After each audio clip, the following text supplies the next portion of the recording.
This is side spin, a more demanding shot to line up accurately, as striking a curved surface causes the cue ball to be deflected offline in the opposite direction to which it's struck. Compare this to a centre ball strike, where the cue ball follows the direction of the cue. This means if the tip of the cue heads towards the object ball in this direction and it moves through the centre of the cue ball, the shot can be aimed by pushing the tip directly towards the target. Watch what happens now if I start striking the cue ball with side spin.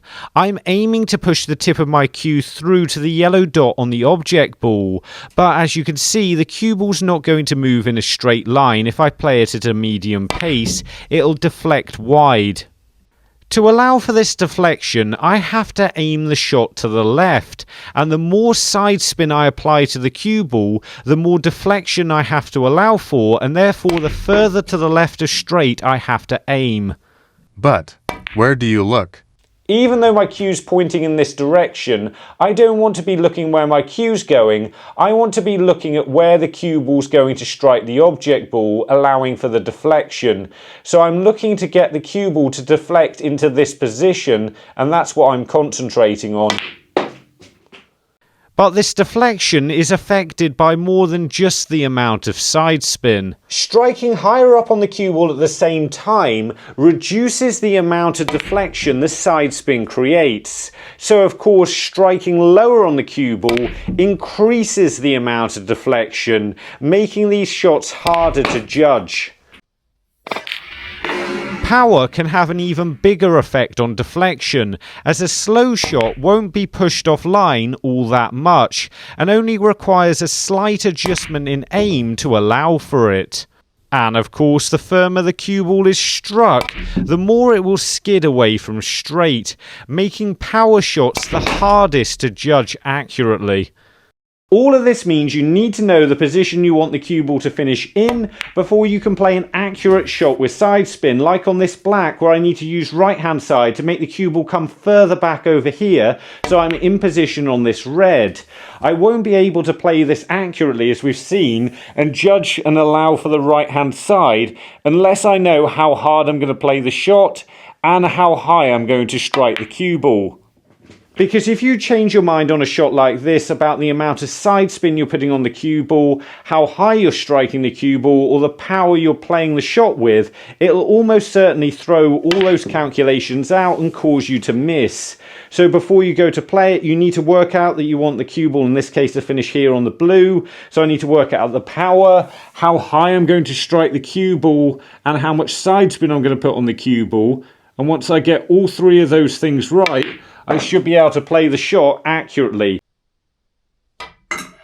Of course, the point of side spin is spin, so after it's deflected away from your tip a little bit, it'll then start moving in the opposite direction as the spin grips the cloth. And this means if you line it up correctly and judge it right, you can make it spin round obstacles like this red. You can see the cue ball moving to the left here as it heads all the way down the table towards the pocket. You can see when it's played at speed, this spin does very little. The cue ball hardly moves round the blue at all here, but if I play the shot slightly slower, it just about grips the cloth enough to pot the yellow.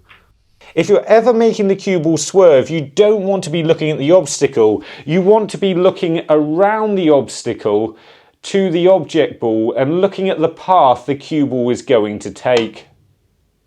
Even when the shot is played very slowly, striking the cue ball about halfway down doesn't make it swerve that much. To swerve the cue ball more, you need to strike it lower, as the backspin creates a drag effect which both slows the cue ball down and causes it to spin more violently. So a side spin shot played at a slow pace with a small amount of backspin will make the cue ball swerve a little bit, but if you want it to swerve a lot more, just add a little bit of height. The more height you add, the more violently and the sooner the cue ball will swerve. The lower your cue is, the longer the swerve will take. So that will be good for a shot like this, where I don't want too much, but I do want it to swerve fairly soon. So let's see if I can get this right. Yep, got it, and went enough. However, when you're playing a pot with side spin, you want to try and eliminate swerve altogether. So you've only got to judge for the deflection, like on the shot like this with this blue. By the time the cue ball gets to the blue, it'll still be pushing wide and won't be spinning at all on the cloth. So I don't have to allow for that, and it makes the pot a lot easier. Therefore, on a longer pot like this one, it's vital to get the pace right, because you don't want to be playing the shot any harder than necessary, because as we've already seen, that makes the shot harder to judge. You also don't want to be allowing the cue ball to swerve.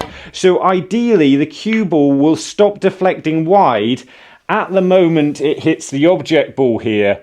And that'll mean I'll only have to allow for the deflection like that, and not the spin, but at the same time I'm not increasing the power to the point where it makes the shot missable.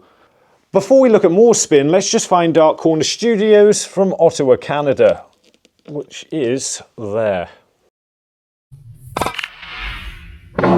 Contact and throw.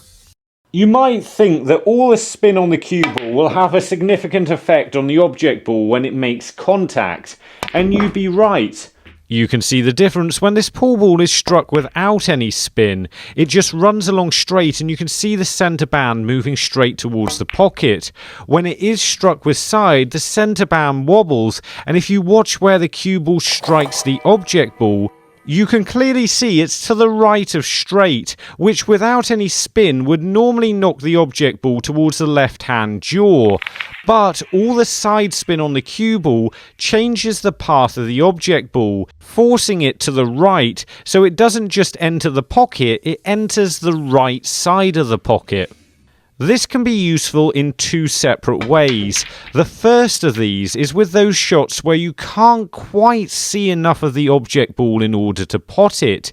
Like this yellow. If I strike as much of it as possible without risking contact with the red, that's about as close as I can get. But watch what happens when I put left-hand side on the cue ball. It grabs enough of the yellow to force it towards the pocket. The second way this can be helpful is when you strike an object ball at an angle. If I play the cue ball into this position, you would think it would head towards the pocket. But it doesn't. It forces the object ball very slightly wide, because at the time of impact, the object ball and cue ball move together for a fraction of a second. And this gets fractionally worse when the cue ball isn't spinning as much, like when you play a stun shot. Normally you will just allow for this by cutting the ball a tiny and almost unnoticeable fraction more. However, if you get the opposite spin on the cue ball, so here we're striking the object ball to the right, so if we get left-hand side on the cue ball and get it to finish in the same position in line with the pocket, the spin and the throw cancel each other out, so the object ball will head straight towards the pocket. So here's how it works. You line up the shot with side spin, and in theory, all you need to do is allow for the deflection that the side spin's going to create, and you won't have to allow for the throw at all, because the side spin will cancel it out on a shot like this. Although for the vast majority of cut shots, it's far easier to avoid side spin altogether and just play the shot the tiniest bit thinner. As I explained before, it's such a small amount, you're probably not even going to notice it. That's how you aim with side spin, and in the next video I'm going to be showing you how to use it as well as every other type of spin. And if you want to see how to line up regular shots and want more advice on your technique, then have a look at these two videos. And remember, don't just watch, play, and make the commitment to becoming a better player by subscribing to the channel and visit the website. See you later.